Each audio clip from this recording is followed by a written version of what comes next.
Class 10 JCERT board exam 2025 से related कुछ question, ये सारे क्वेश्चन लेके आया हूँ जो प्रीवियस क्वेश्चन है। सारे क्वेश्चन प्रीवियस क्वेश्चन है, यानी जो पीछे वर्ष में बार बार घुमा के पूछे जाते हैं। ठीक है, इससे एक भी क्वेश्चन बाहर नहीं जाएगा 2025 के एग्जाम में। पहला देखिए, लेसन 6 से है ये कुछ क्वेश्चन लेसन 6 से लाया हूँ आपके बायोलॉजी का, जो जैव प्रक्रम से है। ठीक है, पहला, स्वपोषी पोषण तथा विषमपोषी पोषण में क्या अंतर है।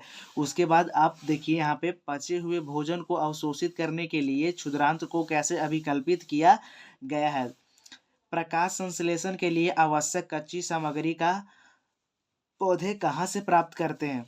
श्वसन के लिए ऑक्सीजन प्राप्त करने की दिशा में एक जलीय जीव की अपेक्षा स्थलीय जीव किस प्रकार लाभप्रद में है। मनुष्य में ऑक्सीजन तथा कार्बन डाइऑक्साइड का परिवहन कैसे होता है। इसको अब बार बार ये पूछे जाने वाला प्रश्न है। ठीक है, ये जब भी पूछा जाएगा 5 नंबर में, लेसन 6 से जब भी क्वेश्चन आता है ना तो 5 नंबर में से आएगा। ठीक है, जब भी पूछा जाता है तो 5 नंबर। ठीक है, पादप जल एवं खनिज लवण का वहन कैसे करते हैं। ठीक है, अमीबा में पोषण को चित्र के साथ दर्शाइए। वायवीय एवं अवायवीय श्वसन में क्या अंतर है। मनुष्य में दोहरा परिसंचरण की व्याख्या कीजिए। ये देखिए, अमीबा में पोषण, ये 2023 में बोर्ड के एग्जाम में पूछा जा चुका है 5 नंबर में। ठीक है, और ये 2022 में पूछा जा चुका है। ठीक है, वायवीय एवं अवायवीय श्वसन में क्या अंतर है, ये भी 5 नंबर में पूछा जा चुका है। अब हम लोग लेसन 7 का देख, लेसन 7 नियंत्रण एवं समन्वय से ये क्वेश्चन है। ठीक है, 5, प्रतिवर्ती क्रियाएं तथा टहलने के बीच क्या अंतर है। जब भी लेसन 7 से क्वेश्चन आएगा तो 3 नंबर का ही आएगा। ठीक है, ये सारे 3 नंबर के क्वेश्चन है जो बार बार एग्जाम में पूछे जा रहे हैं। प्रतिवर्ती क्रिया तथा टहलने के बीच क्या अंतर है। प्रतिवर्ती क्रिया में मस्तिष्क की क्या भूमिका है। जब एड्रीनलिन रुधिर में स्रावित होता है तो हमारे शरीर में क्या अनुक्रियाएं होती है। हमारे शरीर में ग्राही का क्या कार्य है। ऐसी स्थिति पर विचार कीजिए जहां ग्राही उचित प्रकार से कार्य नहीं कर रहे हो। क्या समस्याएं उत्पन्न हो सकती है। अनैच्छिक क्रियाएं तथा प्रतिवर्ती क्रियाएं एक दूसरे से किस प्रकार भिन्न है। अब लेसन 8 का देखते हैं हम लोग। लेसन 8, जीव जनन कैसे करते हैं। ठीक है, ये इसमें क्वेश्चन है 2023 का।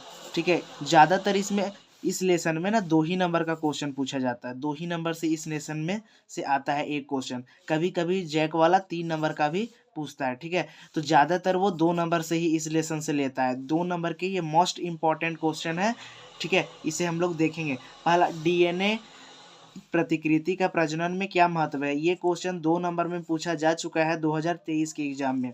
द्विखंडन बहुखंडन से किस प्रकार भिन्न है। ये 2024 में जब जैक वाले ने मॉडल पेपर सेट जारी किए थे उसमें ये 2 नंबर का प्रश्न था। डीएनए की प्रतिकृति बनना जनन के लिए क्यों आवश्यक है। ये भी पूछा जा चुका है 2022 में। ठीक है, ये भी 2 ही नंबर में पूछा गया था।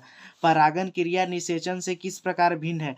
ये भी वेरी वेरी इंपॉर्टेंट है। ये 2017 के लगभग पूछा गया क्वेश्चन है। 2016 की 17 में ये पूछा गया था। ये 3 नंबर में उस समय पूछा गया था। ठीक है, मानव में वृषण के क्या कार्य हैं और ऋतुस्राव क्या होता है। अब आगे चैप्टर 9 में, अब चैप्टर 9 आनुवांशिकता एवं जैव विकास। इससे जब भी क्वेश्चन पूछे जाते हैं तो 5 नंबर के ही क्वेश्चन पूछे जाते हैं। ठीक है, फिलहाल कभी कभी इससे 2 नंबर का और भी क्वेश्चन पूछ लिया जाता है। तो देखिए, मानव में बच्चों का लिंग निर्धारण कैसे होता है।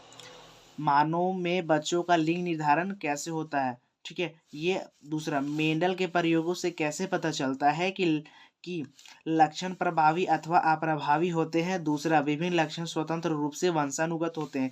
ये 2023 में पूछा जा चुका है बोर्ड के एग्जाम में 5 नंबर में। ठीक है, ये दोनों क्वेश्चन।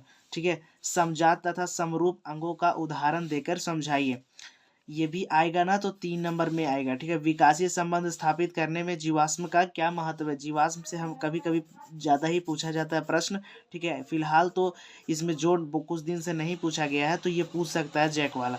ठीक है, जीवाश्म क्या है, वे किस प्रकार विकास प्रक्रम के विषय को दर्शाते हैं। ठीक है, ये भी 5 नंबर में आएगा। ठीक है, तो खत्म।